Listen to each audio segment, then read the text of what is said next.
desde o começo já foi difícil. O primeiro passo é os pais, né?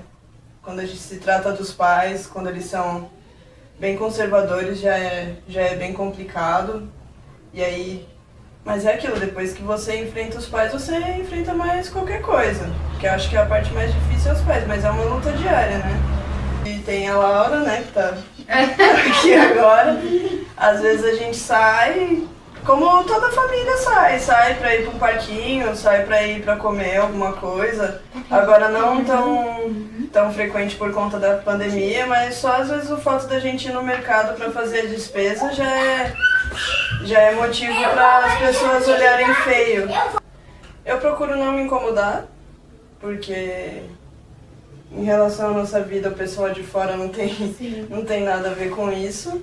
A não ser uma situação extremamente desconfortável que eu passei uma vez com uma senhora. E aí ela começou a bufar, fazer cara feia, tudo. E aí de repente ela começou a falar, eu tenho nojo de sapatão, eu não gosto de respirar o mesmo ar que sapatão, que não sei o que tem. Só que sabe aquele momento que não parece que tá falando com você? Você tá ali, você é a única pessoa naquele ambiente. A única sapatão. É a única sapatão, mas não parece que aquilo é pra você. Parece que você, tipo...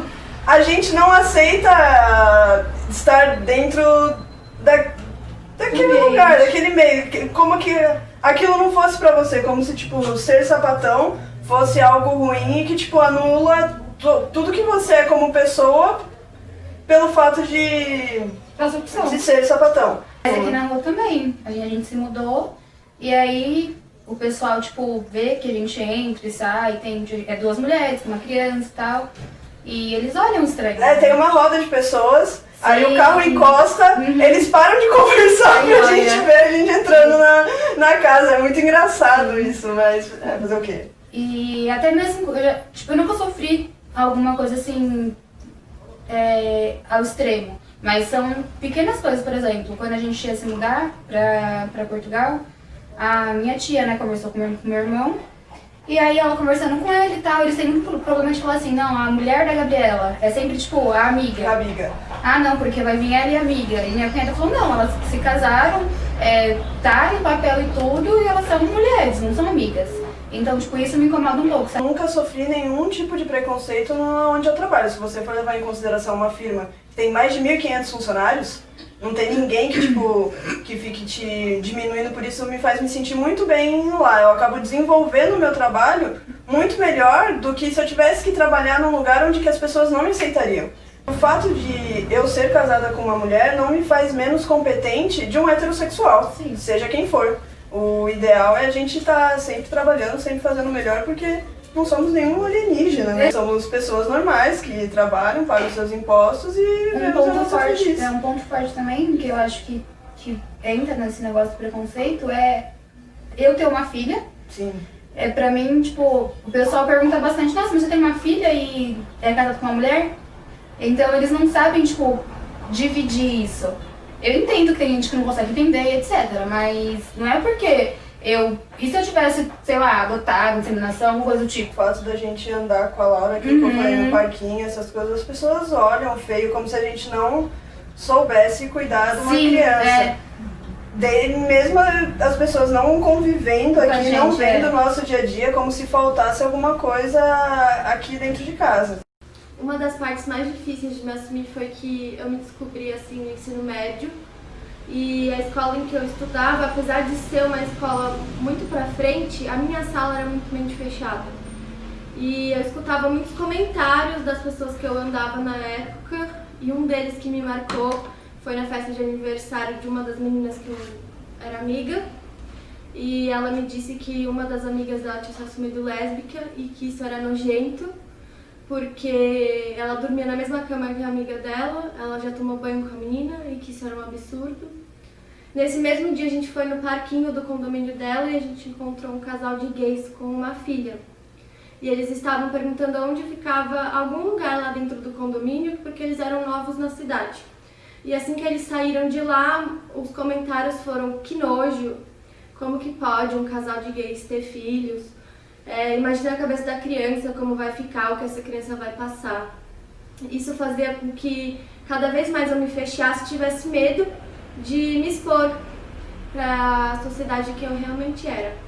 Mas a verdade veio, eu tive coragem de me assumir e eu tive muito apoio dos meus professores na minha escola, da coordenação.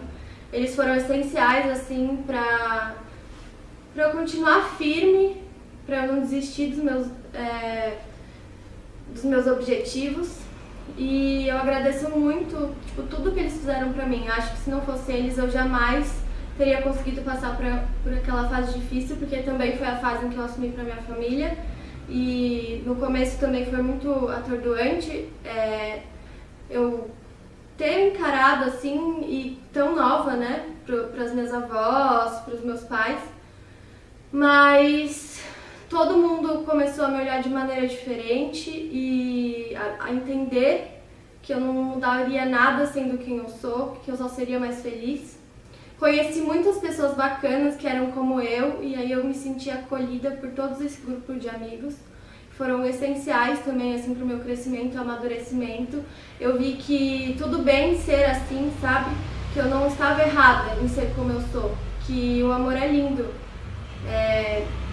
Todas as formas de amor são válidas. O importante é amar. E no cartório foi bem bonito, né, amor? Foi. Apesar do juiz de paz estar nervoso, trocar o nome das noivas. Ele falou o nome da madrinha ao invés da noiva. E na hora da gente assinar o livro lá, tava noivo e noiva. Não tava noiva e noiva, né? Foi uma coisa que marcou bastante a gente. Eu acho que, assim, às vezes para outras pessoas não tem efeito nenhum, sei lá, ou não importa, mas é o tipo de coisa que seria simples, sabe? Nós somos duas noivas, né? E você, quando você marca o cartório, você marca com antecedência justamente para as pessoas prepararem as documentações para o dia, e aí chega no dia não conseguem trocar um A, sabe? Eu acho que esse ponto assim é um ponto simples, mas eu acho que assim deve ser reavaliado porque é importante a nomenclatura das coisas, sabe? É da mesma coisa que a gente gosta de ser chamado, a gente fala para as pessoas da forma que a gente quer ser chamado, isso é importante pra gente. Então, independente de qualquer coisa, né? Então a nomenclatura, na hora que a gente foi assinar, eu até dei uma travada assim, falei, nossa, eu vou assinar onde agora? Né? Se ela é noiva e eu também, entendeu? E aí lá tá noivo, né, no masculino. Então, aí a Ângela percebeu, aí ela foi lá e já assinou no noivo. Então o amor é noivo e eu sou a noiva. Aí foi isso no cartório, mas assim, independente das coisas, a gente, né, é muito pequeno, assim, pro momento, né, depois a gente fica pensando, mas no momento foi bem pequeno isso daí. E aí foi bem, a gente saiu e a gente foi o primeiro casal a se casar lá. Aí na hora que a gente saiu já tinha outro casal esperando pra realizar o casamento e tal. E eles ficaram olhando assim, meio estranho, né? Mas a gente tava feliz demais pra isso, né, amor? Aí a gente observou, mas a felicidade era maior, né? Aí a gente tem um fusquinha, aí a gente levou uma bandeira gay e a gente saiu pela cidade inteira. Aí os carros que foi no nosso casamento no cartório foi atrás, então assim... Nossos pais fizeram, né? Carreata atrás, buzinando. Então assim, foi uma festa, sabe? E como a cidade é bem pequenininha e o cartório, tipo, você tem que atravessar a cidade, então a gente praticamente atravessou a cidade, né, pra ir, porque o sítio era na entrada. Aí, nossa, as pessoas paravam, aí a Ângela ficava toda feliz, né? Aí... eu fiquei gritando. Aí as pessoas tiravam foto, gravavam, assim, nossa, foi super legal. Olha a foto ali do casamento. Aí a gente, tipo, foi bem legal, assim, essa trajetória até a chácara e tal. E depois disso, muita gente ainda, que a gente nem né, tinha contato e tal, veio dar parabéns pra gente. Então, assim, essa questão da cidade ser pequena, realmente, praticamente todo mundo sabe um pouco da sua vida, sabe? E por mais que você tenta ser um pouquinho mais reservada, é bem difícil isso. E... a gente tem rede social, mas é trancada, tipo, poucas pessoas de extrema seriamente no Instagram, a gente no Facebook. Aí bastante gente, assim, ficou sabendo, sabe, do casamento e tal, mas eu acho que por um lado foi legal abriu um pouquinho a mente deles, né? Muitas pessoas que a gente nem imaginava deu parabéns pra gente. Então assim, isso foi bacana. E assim, uma coisa que foi bem bacana é que né, entrou nossos pais, o meu pai entrou junto com a gente, então foi nós três que entrou junto no altar lá. Os nossos amigos, eles fizeram a cerimônia, então eles falaram coisas lindas, né? O texto foi maravilhoso. E aí minha mãe também, na hora do casamento, assim, foi uma surpresa, porque a gente não esperava. E aí eles deram espaço pra minha mãe falar, minha mãe falou um texto lindo pra gente sobre o amor só. Ela só falou sobre o amor, né? Então assim, ela deu uma lição pra gente, pra todo mundo que tava ali. Ela deu um texto não só pra gente, sabe? Ela deu um texto pra todos, né? Da importância do que é o amar, né? Então, assim, essa foi assim, os pontos que marcou bastante na hora da cerimônia, né, amor? Foi lindo demais.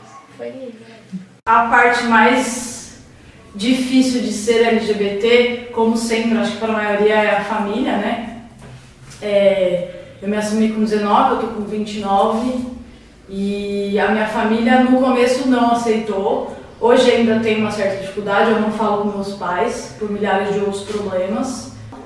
E no começo bastante gente, tia, primo, defendia, e hoje boa parte dessas pessoas, assim, falam mal da gente, principalmente depois que a gente casou, e acho que a gente não fica sabendo, esquece que Bragança é um ovo, né?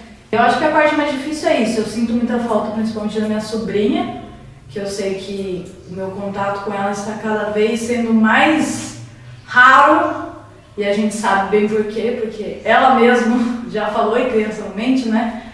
Porque eu não tive tanto problema com a minha família assim, até porque a minha irmã mais nova já namorava com outra menina, então não que foi 100% tranquilo, mas eu não sofri assim 1% do que a maioria das pessoas sofrem. Mas assim, o que mais me incomoda é a sociedade de uma forma geral, né? É você ter medo de, no seu emprego, você falar que você é casada com uma mulher e ser mandada embora, você sempre tem essa insegurança, então isso é muito difícil de sentir na pele. Então, por mais que você se coloque no lugar da pessoa, você nunca vai saber o que é.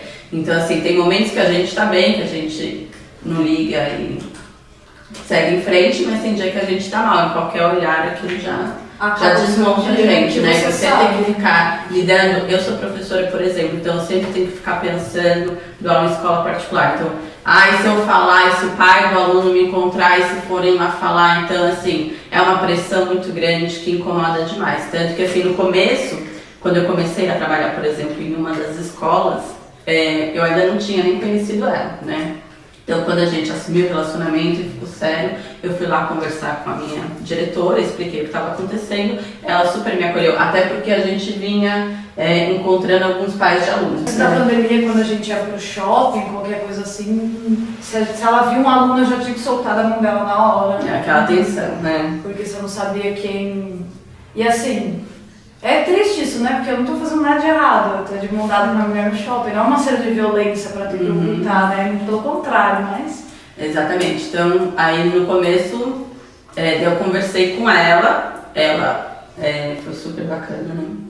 E pelo menos em um dos lugares que eu trabalho, ela aceitou super bem, entendeu super bem e falou que podia ficar tranquila em relação ao meu emprego. Então isso foi um grande alívio. Mas, por exemplo, numa outra escola que eu comecei a trabalhar depois, como eu estava começando naquele momento, eu estava casada com ela, eu falei assim, eu não quero passar por aquilo de novo, de ter que ficar assim preocupada, correndo o risco de perder o emprego. Eu prefiro não conseguir do que esperar alguém falar e não saber o que vai acontecer. Então, nessa outra escola também, uma escola particular bastante tradicional daqui, quando eu fui chamada, né, na entrevista, eu já contei.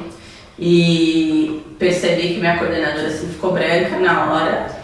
Falou, não tem problema. Eu falei, pronto, amanhã ela não me chama mais, né? Mas eu sei que no final das contas, ela realmente me contratou porque não tinha outro professor, ela estava desesperada, né? Então, eu fui uma indicação de uma das professoras que já estavam lá. Então, assim, como era uma situação desse sentido, ela acabou me chamando. Mas aí, logo no primeiro dia de aula, foi assim, um dos piores dias da minha vida. E daí ela falou pra mim, logo que eu entrei na escola, olha, os alunos, quando é professor novo, eles perguntam, né? Eles adoram perguntar da vida. Não comenta nada da sua, tá bom? Aquilo destruiu, eu cheguei em casa, liguei pra ela chorando, eu falei, não quero passar por isso.